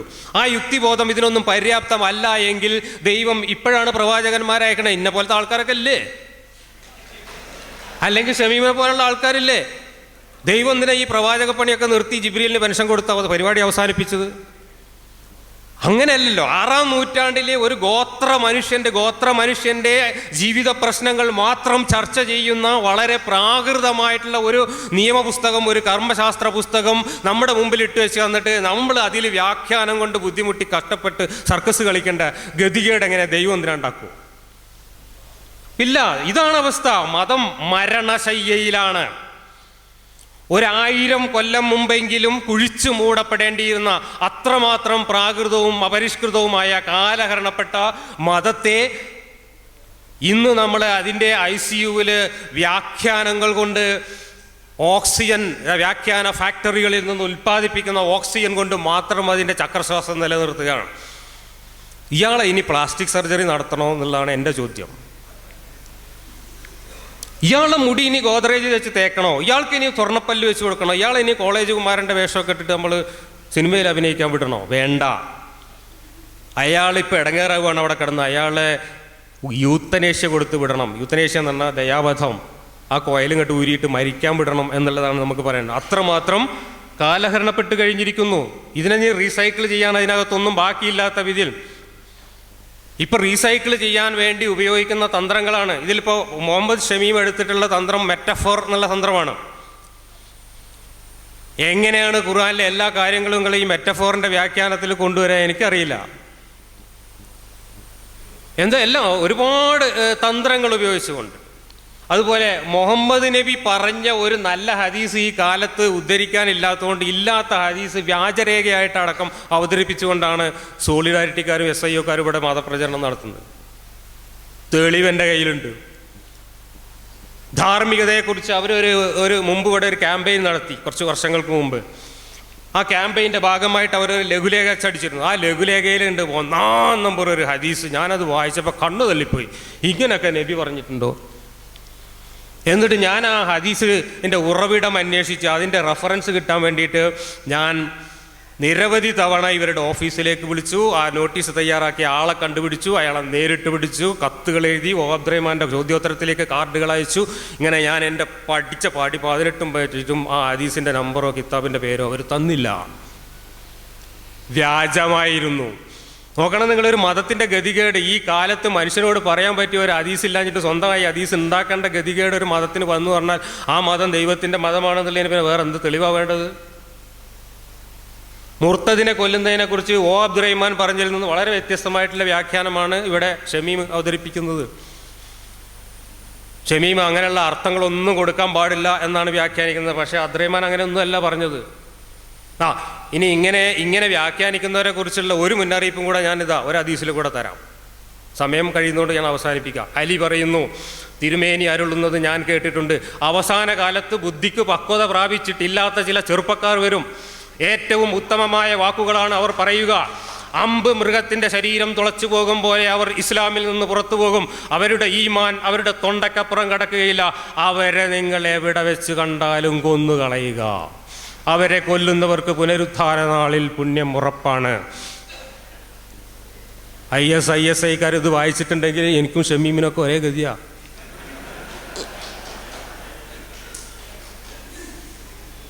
ഇവിടെ മുർത്തദിനെ കുറിച്ച് യുക്തിവാദികളും ഇസ്ലാമും എന്ന് പറഞ്ഞ ഇടമറുകിന് മറുപടി എഴുതിയ ഓ അബ്ദുറഹ്മാന്റെ വരികളാണിത്. അദ്ദേഹം പറഞ്ഞത് മുർത്തദിനെ കൊല്ലണം, പക്ഷേ അങ്ങനെ എങ്ങനെയൊക്കെ പറഞ്ഞു. ഞാൻ വായിക്കണില്ല, സമയമില്ലാത്തതുകൊണ്ട് ഉരുണ്ട് മറിഞ്ഞിട്ട് എന്ത് ചെയ്തു, അങ്ങനെ പോയോ നമ്മളെ ശത്രുവാണ്, അങ്ങനെയാണ്, കൊല്ലണം എന്ന് തന്നെയാണ് പറഞ്ഞത്. മുർത്തദ് എന്ന് പറഞ്ഞാൽ വേറെയാണെന്നാണ് ഷമീം പറയുന്നത്. അപ്പോൾ അബ്ദുറഹ്മാനും ഷമീമും തമ്മിലുള്ള അകലം ഏതാണ്ട് അബ്ദുറഹ്മാനും മൗദൂദിയും തമ്മിലുള്ള അകലമാണ്. എന്തുകൊണ്ടാണ് ഓരോ തലമുറ കഴിയുമ്പോൾ, തലമുറ പോലും കഴിഞ്ഞിട്ടില്ല, ഒരു 10 കൊല്ലം അല്ലെങ്കിൽ 5 കൊല്ലം കഴിയുമ്പോഴേക്ക് ജമാഅത്തെ ഇസ്ലാമി എന്ന ഒരു പ്രസ്ഥാനത്തിന് തന്നെ ഈ കോലത്തിൽ കരണം മറിയേണ്ടി വരുന്നു? എന്തുകൊണ്ട് മാറേണ്ടി വരുന്നു? അവിടെയാണ് പ്രശ്നം. അത് സമൂഹത്തിൻ്റെ നീതിബോധത്തിനൊപ്പം നിൽക്കാതെ ഈ ചക്രശ്വാസം വലിക്കുന്ന സാധനത്തിനെ ഇനി കൊണ്ടുപോകാൻ പറ്റില്ല എന്നുള്ള തിരിച്ചറിവ് തന്നെയാണ്. പക്ഷെ ഇപ്പോഴും ഞാൻ ആവർത്തിച്ച് പറയുന്ന ഉദ്ദേശശുദ്ധിയെ ഞാൻ ചോദ്യം ചെയ്യുന്നില്ല. കാരണം സമൂഹം പല തട്ടിലാണ്. ആ തട്ടിൽ നിൽക്കുന്നവരെ ആ രീതിയിലെങ്കിലും, ഞാൻ നേരത്തെ കാണിച്ച ഗ്രാഫിലെ 1-ാം നമ്പറുകാരൻ 2-ാം നമ്പറിലേക്കെങ്കിലും കൊണ്ടുവരാൻ അത് ഉപകരിക്കുമെങ്കിൽ നല്ലതാണ്. പക്ഷെ അവിടുന്ന് നമ്മളെ 3-ാം നമ്പറിലും 2-ാം നമ്പറിലും ഉള്ളവരെ തിരിച്ച് പിന്നിലേക്ക് കൊണ്ടുപോകാൻ അത് ഉപയോഗിക്കരുതെന്ന് മാത്രമേ നമുക്ക് പറയാനുള്ളൂ. മതം വേണ്ട ഈ കാലത്ത് മനുഷ്യർക്ക് ജീവിക്കാൻ. ജീവിത വിജയത്തിന് ആധാരമായ ധർമ്മതത്വങ്ങളുടെയും മൂല്യങ്ങളുടെയും കർമ്മഭാഷയിൽ ക്രോഡീകരിക്കപ്പെട്ട വ്യാഖ്യാനങ്ങളുടെ സമാഹാരമാണ് നബിയുടെ ജീവിതം. ഷമീമിൻ്റെ ഈ വ്യാഖ്യാനം വളരെ അപകടം പിടിച്ചതാണ്. കാരണം ഇതുതന്നെയാണ് ISIS പറയുന്നത്. അവരും ഫോളോ ചെയ്യുന്നത് നബിയുടെ ജീവിതം തന്നെയാണ്. നബി ചെയ്തത് മാത്രമേ IS ചെയ്തിട്ടുള്ളൂ. ഇസ്ലാമോഫോബിയ എന്നുണ്ടായതാ? ഇസ്ലാമോഫോബിയ ഉണ്ടായത് നബിയുടെ കാലത്താണെന്ന് നബി പറയുന്നു. നബി പറയുന്ന വാചകമാണിത്: 1 മാസം യാത്ര ചെയ്യേണ്ടത്ര ദൂരമുള്ള പ്രദേശങ്ങളിൽ താമസിക്കുന്നവർക്ക് പോലും എന്നെക്കുറിച്ച് ഭയം ജനിപ്പിച്ചു എന്ന് അള്ളാഹു എന്നെ അനുഗ്രഹിച്ചു എന്നാ. 1 മിനിറ്റ് ബാക്കി. നമ്മളൊക്കെ ഒരു മനുഷ്യൻ്റെ വിമോചനത്തിന് ഒരു പ്രവാചകൻ വരുന്നു എന്ന് കേട്ടാൽ അദ്ദേഹത്തെ വാരിപ്പുണർന്ന് ബൊക്ക കൊടുത്ത് പൂമാല കൊടുത്ത് സ്വീകരിക്കാൻ മനുഷ്യരിങ്ങനെ തയ്യാറായി നിൽക്കല്ലേ വേണ്ടത്? 1 മാസത്തെ വഴിദൂരത്തിനപ്പുറം പ്രവാചകൻ വരുന്നു എന്ന് കേട്ടാൽ പേടിച്ച് വിറച്ചിരുന്നു എന്ന് പറഞ്ഞാൽ എന്താ അതിൻ്റെ അർത്ഥം? വസൂരി വരുന്നു എന്ന് പറഞ്ഞ മാതിരിയല്ലേ? എൻ്റെ ഭാര്യ ഇന്നലെ മിഞ്ഞാന്ന് സ്കൂളിൽ നിന്ന് വിട്ടു വന്നിട്ട് പറഞ്ഞു, സ്കൂളിൻ്റെ മുറ്റത്ത് ഇന്നലെ പേപ്പട്ടി ഉണ്ടായിരുന്നു, ഒരുപാട് കുട്ടികളെയും ആൾക്കാരെയൊക്കെ പഠിച്ചു, എല്ലാവരും സൂചി അടിക്കാൻ പോയിട്ടുണ്ട്. പേപ്പട്ടി വരുന്നു എന്ന് പറയുമ്പോൾ, വസൂരി വരുന്നു എന്ന് പറയുമ്പോൾ ഉണ്ടാകേണ്ട വികാരമാണോ? എവിടെ ഒരു പ്രവാചകൻ ഇറങ്ങിയിരിക്കുന്നു എന്ന് കേട്ടാൽ ലോകത്താകെ പടർന്നു പിടിക്കേണ്ടത്? എങ്കിൽ അയാൾ ദൈവത്തിൻ്റെ ദൂതനാവാൻ ഒരു സാധ്യതയും ഇല്ല എന്നാണ് എൻ്റെ നീതിബോധം എന്നോട് പറയുന്നത്. അതുമാത്രമേ ഈ അവസരത്തിൽ എനിക്ക് പറയാനുള്ളൂ. മുസ്ലിങ്ങളെ കുറിച്ചുള്ള അപ്പോൾ ഈ ഭയം ഉടലെടുത്തു എന്ന് പറയുന്നത് ഇസ്ലാമോഫോബിയ ഇസ്രായേൽ വന്നതിന് ശേഷമല്ല, അമേരിക്ക വന്നതിന് ശേഷമല്ല. നബി പിറന്നപ്പോൾ, ഇസ്ലാം പിറന്നപ്പോൾ കൂടെ പിറന്ന മറുപിള്ളയാണ് ഇസ്ലാമോഫോബിയ. അത് തന്നെയാണ് ISIS ഇന്ന് ലോകം മുഴുവൻ നടത്തിക്കൊണ്ടിരിക്കുന്നത്. ഭീതി. അള്ളാഹു തന്നെ മനുഷ്യൻ്റെ മനസ്സിൽ ഭീതി ഇട്ട് കൊടുത്തു എന്ന് ഖുർആനിൽ പറയുന്നുണ്ട്. കഴുത്ത് വെട്ടാൻ പറയുന്നുണ്ട്. അള്ളയും റസൂലും പറയാത്ത ഒരു കാര്യവും IS പറഞ്ഞിട്ടില്ല. അതുകൊണ്ട് നബി എന്ത് ചെയ്തു, ഖുർആനിൽ എന്തുണ്ട്, ഹദീസിൽ എന്തുണ്ട് എന്നതിനെ വ്യാഖ്യാനിച്ചിട്ടല്ല ആധുനിക ലോകത്ത് പരിഷ്കൃത മനുഷ്യൻ ജീവിക്കേണ്ടത്. മനുഷ്യൻ്റെ യുക്തിയുടെയും ന്യായത്തിൻ്റെയും നീതിബോധത്തിൻ്റെയും അടിസ്ഥാനത്തിൽ സ്വതന്ത്രമായി ചിന്തിച്ചുകൊണ്ടാണ് ജീവിക്കേണ്ടത് എന്ന സന്ദേശമാണ് എനിക്ക് ഈ അവസരത്തിൽ നിങ്ങൾക്ക് നൽകാൻ. എനിക്ക് മനസ്സിലാവാത്തൊരു കാര്യം ഞാൻ ആദ്യം പറയാം. എന്തായാലും മരണം ഉറപ്പായിരിക്കുന്ന, മിക്കവാറും ജബ്ബാർ മാഷ് വർത്താനം കേട്ടപ്പോൾ ഒരു 10 വർഷത്തിനുള്ളിൽ മരിച്ചു കിട്ടുമെന്നാണ് തോന്നുന്നത്. ഒരാളെ കൊല്ലാൻ വേണ്ടി ഇത്രയും കഷ്ടപ്പെടുന്നത് എന്തിനാണെന്ന് എനിക്ക് മനസ്സിലായിട്ടില്ല. യൂത്തനേസ്യ എന്ന് പറഞ്ഞാൽ അത് പാസീവും ആക്റ്റീവും ഉണ്ട്. ആക്റ്റീവ് അത്ര മാനുഷികമല്ലെന്നാണ് എൻ്റെ ധാരണ. ഇത് എന്താ പറയുക, ഈ പോയസൺ കുത്തിവെക്കുക എന്ന് പറഞ്ഞിട്ട് സംഭവം ഉണ്ടല്ലോ, അങ്ങനെയല്ല. ചികിത്സ നിഷേധിക്കാം, അതങ്ങ് കിടന്നോട്ടേക്കാം, അവഗണിച്ചാൽ പോരെ. എന്തിനാ പിന്നെ ഈ സാഹസങ്ങളൊക്കെ? ഒരുപാട് വ്ളോഗ് എഴുതുക, ഒരുപാട് പോസ്റ്റ് ഇടുക, ഒരുപാട് പ്രസംഗിക്കുക, ഇതൊക്കെ എന്താ പറയുക, അതിരിക്കട്ടെ. പിന്നെ മെറ്റഫറുകളെ കുറിച്ചാണ്. മെറ്റഫറുകൾ ഞാൻ പ്രയോഗിക്കുന്നതല്ല. യദ്രിബുല്ലാഹുൽ അംസാല ലിന്നാസ്, വിശുദ്ധ ഖുർആനാണത് പറയുന്നത്. അള്ളാഹു മെറ്റഫറുകളിലൂടെ സംസാരിക്കുന്നു എന്ന് അള്ളാഹ് തന്നെയാണ് പറയുന്നത്, ഖുർആൻ തന്നെയാണ് പറയുന്നത്. അതുകൊണ്ട് ഞാനങ്ങനെ സംസാരിക്കുന്നു അല്ലെങ്കിൽ ഞാനങ്ങനെ വായിക്കുന്നു എന്നുള്ളത് വലിയൊരു പ്രശ്നമായിട്ട് വരേണ്ടതില്ല. പിന്നെ അതുപോലെ പ്രധാനമായും മനസ്സിലാക്കേണ്ടത്, യുദ്ധത്തെക്കുറിച്ച് അതുപോലെ അത്തരം സന്ദർഭങ്ങളെക്കുറിച്ച് സംഘർഷത്തെക്കുറിച്ചൊക്കെ പറയുന്ന ഇപ്പോൾ ഒരു വ്യവസ്ഥയും കൂടിയാണ് ഇസ്ലാം. അപ്പോൾ ആ സമയത്തുണ്ടാകുന്ന ചില വർത്തമാനങ്ങളെ അതിൽ നിന്ന് ഇങ്ങോട്ട് എടുത്തു കഴിഞ്ഞാൽ അത് സാർവകാലികമായിട്ട് ഇപ്പോൾ ഭീതി നിറക്കുക എന്നൊക്കെ പറഞ്ഞാൽ അതേ ഉള്ളൂ ഖുർആനിലായത്ത്. ഖുർആനിൽ സ്നേഹത്തെക്കുറിച്ചും പറയുന്നുണ്ടല്ലോ, ഖുർആനിൽ നീതിയെക്കുറിച്ച് പറയുന്നുണ്ടല്ലോ, ഖുർആനിൽ മനുഷ്യനോട് നന്നായി പെരുമാറുന്നതിനെ കുറിച്ച് പറയുന്നുണ്ടല്ലോ. അങ്ങനെ പെരുമാറണം എന്ന് പറയുന്ന ഒരു സമ്പൂർണ്ണ വ്യവസ്ഥയാകുമ്പോൾ ഇപ്പുറത്തെ യുദ്ധത്തെക്കുറിച്ചും ഭീതിയെക്കുറിച്ചും അതും പറയേണ്ടി വരും. ഇതാണ് അതിൻ്റെ യാഥാർത്ഥ്യം. അപ്പോൾ ഇങ്ങനെ മനസ്സിലാക്കണം. അപ്പോൾ അതുകൊണ്ട് അങ്ങനെ ആ അർത്ഥത്തിൽ ഒരു സന്ദർഭത്തിലാണ് ആ നിയമം പ്രാവർത്തികമാവുക, അല്ലെങ്കിൽ ആ തത്വം പ്രാവർത്തികമാകുക എന്ന് തിരിയാഞ്ഞാൽ ഉണ്ടാകുന്നൊരു കുഴപ്പമുണ്ട്. അപ്പോൾ തീർച്ചയായിട്ടും ഞാൻ പറയുന്നു, വീണ്ടും ആരോപിക്കുന്നു, ഇത് സന്ദർഭത്തിൽ നിന്നും മറ്റുമൊക്കെ അടർത്തിയെടുത്തുകൊണ്ടുള്ള ഒരു ഭീതി ജനിപ്പിക്കൽ തന്നെയാണ്. ഭീതി ജനിപ്പിക്കുന്നത് ഇവിടെ ദൈവം അല്ലാന്നേ ഉള്ളൂ. മറ്റേ അള്ളാഹു ഭീതി ജനിപ്പിക്കുന്നതാണ് പറഞ്ഞതെങ്കിൽ ഇവിടെ ജനിപ്പിക്കുന്നത് ദൈവം അല്ല എന്നുള്ളൊരു വ്യത്യാസം മാത്രമേ ഉള്ളൂ. എന്തായിരുന്നാലും ഞാൻ നേരത്തെ പറഞ്ഞിട്ടുള്ള മറുപടികളിൽ നിന്ന് ഭിന്നമായിട്ട് വേറെ എന്തെങ്കിലുമൊക്കെ പറയേണ്ടതായ എന്തെങ്കിലും ഒരു സംസാരം ജബ്ബാർ ഭാഷ തുടർന്ന് ഇപ്പം അവസാനം നടത്തിയിട്ട് എനിക്ക് തോന്നുന്നില്ല. ഞാൻ പറഞ്ഞു ISIS, സലഫി, പ്യൂരിറ്റാനിസം മുതലായിട്ടുള്ള ഒരു വർത്തമാനങ്ങൾക്കും മറുപടി പറയാൻ ഞാൻ ബാധ്യസ്ഥമല്ല. എന്നെ സംബന്ധിച്ചിടത്തോളം വീണ്ടും ഞാൻ പറയുന്നു, ഞാൻ മനസ്സിലാക്കിയിട്ടുള്ള ഇസ്ലാം ശരിയാണെന്ന് തന്നെ ഞാൻ വിശ്വസിക്കുന്നു. ഇനി അത് തെറ്റാണെങ്കിൽ അത് മാത്രം ബോധ്യപ്പെടുത്തിയാൽ മതി. വേറെ അവരിങ്ങനെ പറയുന്നു ഇവരിങ്ങനെ പറയുന്നു അതൊക്കെ വായിച്ചിട്ട് തന്നെയാണ് ഞാൻ എന്നെക്കുറിച്ച് എൻ്റെ നിലപാട് ചെന്നെത്തിയിട്ടുള്ളത് എന്നുള്ളത് ആദ്യം മനസ്സിലാക്കി. അപ്പോൾ ഇനി ഞാൻ പറയാം, നമ്മൾ സംസ്കാരത്തെക്കുറിച്ച് പറയുമ്പോൾ അതിൽ മൊറാലിറ്റി കടന്നു വരും. മൊറാലിറ്റിയെക്കുറിച്ചുള്ള കാഴ്ചപ്പാട് എന്താണ്? മൊറാലിറ്റിയെക്കുറിച്ചുള്ള കാഴ്ചപ്പാട് പറയുമ്പോൾ ഞാൻ നേരത്തെ ചാർവാകൻ ഉദ്ധരിച്ചു. ചാർവാകൻ പൗരോഹിത്യത്തിനെതിരായി നടത്തിയിട്ടുള്ള സന്ധിയില്ലാ സമരത്തെ ഞാൻ ബഹുമാനിക്കുന്നു. എനിക്കൊരാളെ ബഹുമാനിക്കാൻ അയാൾ എൻ്റെ മതവിശ്വാസമായിരിക്കണമെന്നില്ല. വളരെ കൃത്യമായിട്ട് അത് അംഗീകരിക്കുകയും ആദരിക്കുകയും ചെയ്യുന്നു. അതേസമയം മൊറാലിറ്റി എന്ന് പറയുമ്പോൾ ഞാൻ എൻ്റെ തലത്തിൽ നിന്നുകൊണ്ട് തന്നെയാണ് അതും പറയാം. അതിനും ആവേശികത്വമുണ്ട്. ആവേശികത്വം ഇല്ലാത്ത ഒന്നുമില്ലല്ലോ. ചിലപ്പോൾ ഞാനീ പറയുന്നത് ധാർമ്മികതയാണ് എന്ന് ജബ്ബാർ മാഷോ അല്ലെങ്കിൽ ഈ സദസ്സിലുള്ള പലരും അംഗീകരിച്ചിട്ടില്ലായിരിക്കാം. അതെൻ്റെ വിഷയമല്ല. ചാർവാകൻ്റെ ഉപദേശങ്ങളായി ഉദ്ധരിക്കപ്പെട്ടത് ചില കാര്യങ്ങൾ. ന ധർമ്മശ്ചരേത്, ഒരു സംശയമില്ല, ധാർമ്മികതയുടെ വഴിയിലൂടെ സഞ്ചരിക്കരുത്. ഇത് ചാർവാകൻ്റെ ഉപദേശമാണ്. ചാർവാകൻ്റെ ഉപദേശം ചാർവാകനിൽ നിന്ന് നേരിട്ട് ഉദ്ധരിക്കപ്പെട്ടത് ലഭ്യമല്ല. അത് ഇതിൽ ലഭ്യമല്ലാത്തതുപോലെ അദ്ദേഹത്തിൻ്റെ പൗരോഹിത്യത്തിനെതിരായിട്ടുള്ള തത്വങ്ങളും ലഭ്യമല്ല. മനസ്സിലാക്കുമ്പോൾ രണ്ടും മനസ്സിലാക്കണം. ന ധർമ്മശ്ചരേത്, നിങ്ങൾ ധാർമ്മികതയുടെ മാർഗത്തിൽ സഞ്ചരിക്കേണ്ട യാതൊരു ആവശ്യമില്ല. പിന്നെ എങ്ങനെ ജീവിക്കണം? അദ്ദേഹത്തിൻ്റെ അടിസ്ഥാന തത്വം യാവത് ജീവം സുഖം ജീവേത് ഋണം കൃത്വ ഘൃതം പിബേത്. ജീവിക്കുന്നിടത്തോളം നിങ്ങൾ നിങ്ങളുടെ സുഖത്തിന് മാത്രം മുൻഗണന കൊടുത്തുകൊണ്ട് ജീവിക്കണം. കടം മേടിച്ചിട്ടാണെങ്കിലും നന്നായി നെയ്യ് കുടിക്കണം. ശരീരത്തിൻ്റെ സുഖമാണ് അവിടെ പ്രധാനം. കടം വാങ്ങിക്കുക എന്നുള്ളത് ഒരു മെറ്റീരിയലിസ്റ്റിക് ആയിട്ടുള്ള കൽപ്പനയാണ്. കടം വാങ്ങിക്കുക എന്നുള്ളത് ഇസ്ലാം നിരുത്സാഹപ്പെടുത്തിയിട്ടുണ്ട്. പക്ഷേ കടം കൊടുക്കുക എന്നുള്ളതിനെ പ്രോത്സാഹിപ്പിച്ചിട്ടുണ്ട്. അതോടൊപ്പം കടം വീട്ടുക എന്നുള്ളത് ബാധ്യതയായിട്ട് നിശ്ചയിച്ചിട്ടുണ്ട്. അതായത് ഞാൻ കടം വാങ്ങുന്നു, എന്നെ സംബന്ധിച്ചിടത്തോളം അത് പ്രോത്സാഹജനകമായ സംഗതിയല്ല. പക്ഷേ നിവൃത്തിയില്ലാത്തത് കൊണ്ട് ഞാൻ നിങ്ങളുടെ അടുത്ത് വന്നാൽ നിങ്ങൾ കടം തരണം. ഇനി അല്ലെങ്കിൽ നിങ്ങൾ എൻ്റെ അടുത്താണ് വരുന്നതെങ്കിൽ ഞാൻ കടം തരണം. കാരണം അത് നിങ്ങൾ കുഴങ്ങിയിട്ട് തന്നെ ആവശ്യത്തിന് തന്നെ ചെയ്യുന്നതാണ്. അതേസമയം കടം തിരിച്ചു കൊടുക്കുക എന്നുള്ളത് ബാധ്യതയാണ്, വീട്ടുക എന്നുള്ളത്. കടം വാങ്ങുക എന്നുള്ളതാണ് ചാർവാകൻ പറഞ്ഞത്. ഋണം കൃത്വ ഘൃതം പിബേത്, കടം മേടിച്ചിട്ടാണെങ്കിലും നെയ്യ് കുടിക്കണം. കാരണം എന്താ അറിയോ? ഭസ്മീഭൂതസ്യ ദേഹസ്യ പുനരാഗമനം കുത. ശരീരം ഭസ്മമായി ഘടകപദാർത്ഥങ്ങളായി വിഘടിച്ചതിന് ശേഷം പിന്നെ അതാണ് അവിടെ അക്കൗണ്ടബിലിറ്റി ഇല്ല. ധാർമ്മികമായിട്ടുള്ള ഒരു ഉത്തരവാദിത്വം എന്ന് പറയുന്നൊരു സാധനം ഇല്ല. അതുകൊണ്ട് പിന്നെ തിരിച്ചു വരവില്ല, നിങ്ങൾ ജീവിക്കണോ എന്ന ഉപദേശം ചിലപ്പോൾ ഇവിടെ ഇരിക്കുന്ന പലരും കേട്ട് കഴിഞ്ഞാൽ അത് അതിരുവിടുകയില്ല എന്നുള്ളത് ഉറപ്പാണ്. കാരണം നമ്മളൊക്കെ നല്ല മനുഷ്യന്മാരായിട്ടാണ്, യുക്തിവാദികളാണെങ്കിലും മുസ്ലിങ്ങളാണെങ്കിലും വിശ്വാസികളാണെങ്കിലും ഒക്കെ നല്ല മനുഷ്യന്മാരായിട്ട് ഇവിടെ ഇരിക്കുന്നത്. അതുകൊണ്ട് കുഴപ്പമില്ല. പക്ഷെ അതേസമയം ഈ ഉപദേശം വളരെ ഭൗതികമായിട്ട് മാത്രം ചിന്തിക്കുന്ന ആ അർത്ഥത്തിൽ മുന്നോട്ട് പോകുന്ന ആളുകളാണ് സ്വീകരിച്ചതെങ്കിൽ, കേട്ടതെങ്കിൽ ജീവിതം എത്രമാത്രം മത്സരം നിറഞ്ഞതായിരിക്കും. പരസ്പരമുള്ള ഓരോരുത്തരും അവനവൻ്റെ സ്വാർത്ഥം മാത്രമായിരിക്കും പ്രധാനം. അങ്ങനെ വരുമ്പോൾ ധാർമ്മികമായിട്ട് ഞാൻ പറയുന്ന സംഗതി നിങ്ങൾ അംഗീകരിക്കുന്നുണ്ടോ എന്നുള്ളതല്ല വിഷയം. ഇവിടെ ഓരോരുത്തരും അവനവൻ്റെ സ്വാർത്ഥത്തിന് വേണ്ടി മാത്രമായി തീരുന്നു. എങ്ങനെയാണ് ഒരു സിസ്റ്റത്തെ സമാധാനപൂർണ്ണമായി മുന്നോട്ട് കൊണ്ടുപോവുക?